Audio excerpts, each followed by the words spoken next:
So I think this brother's name is Chris. I think so. He's a white belt. Um, in the gi today, baby. And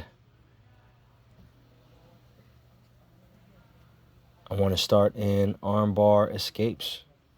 And I think he was like asking me how to put the armbar on, or like a good way to do it, good strategy to do it. So I'm trying to show him.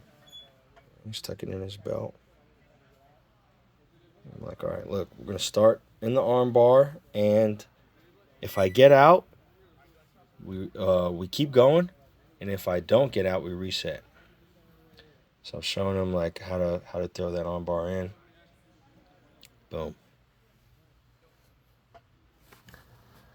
And everybody, what I'm learning from these armbar escapes, man, everybody has like a different way, a little bit different way.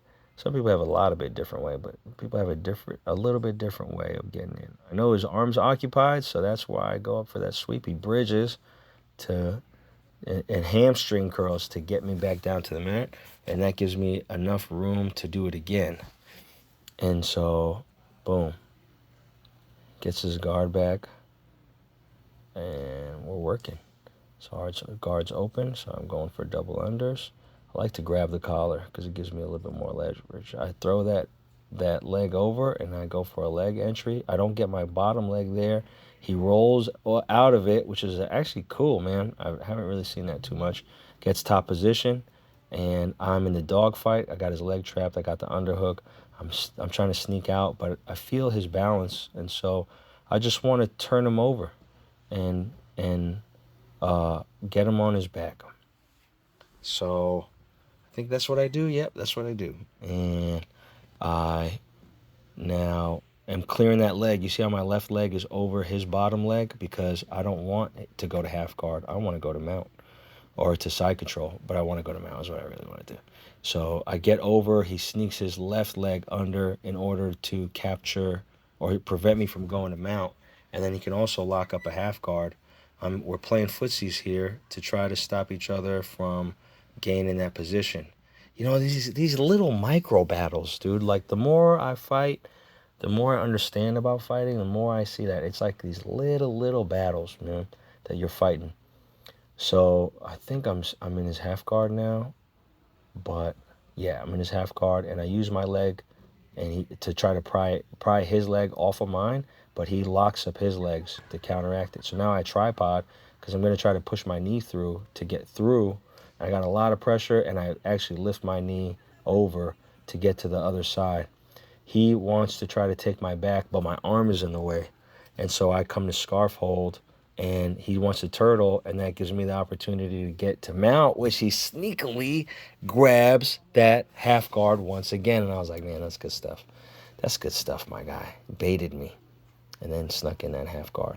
All right, so now I'm like, all right, let's work this. He's crafty, he's tricky. So we gotta just, you know what I mean? Despite the trickery, we're gonna move. And we're gonna just make it really hard to do the tricks. So boom, I use my left hand to post that knee so I can get my left knee over. He wants to turtle, which has been reliable for him thus far, and that's where I go for the arm bar.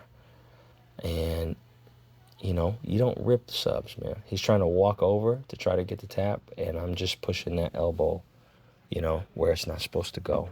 Because, these guys, man, they're crafty, they're wormy, they're squirrely. They start whipping around on you. And then before you know it, they're out of there.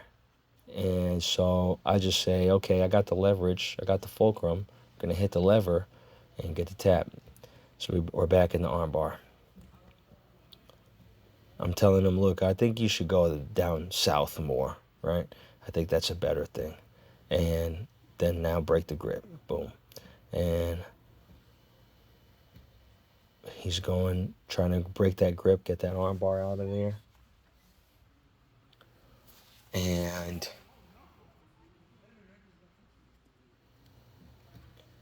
boom, he's breaking my grip with his feet. That's what he wants to do. And I immediately pull my elbow to the mat. That's how I get out. And I push his bottom leg so that I can get top position. You can't get up if your feet are up in the air. Remember that. You're not going to get up if your feet are in the air. So keep the feet in the air, they're going to stay on the ground. I'm getting him out and climbing. And he's trying to pull his legs back into guard. And I don't want his legs into guard. So I push my knee down to trap his knee, staple his knee down, and I'm clearing his knee line, and that's how I get to mount. But I left too much space, so he's trying to bring his top knee through, and then here I'm starting to eliminate some of the space. He's trying to like do an elbow escape, hip escape kind of thing, but it's leaving his back vulnerable. And I was going to snake that far collar under and grab it, try to go for a choke, but it was time. Time. All right, man. Appreciate y'all for checking this out, man. Thank you. Oh,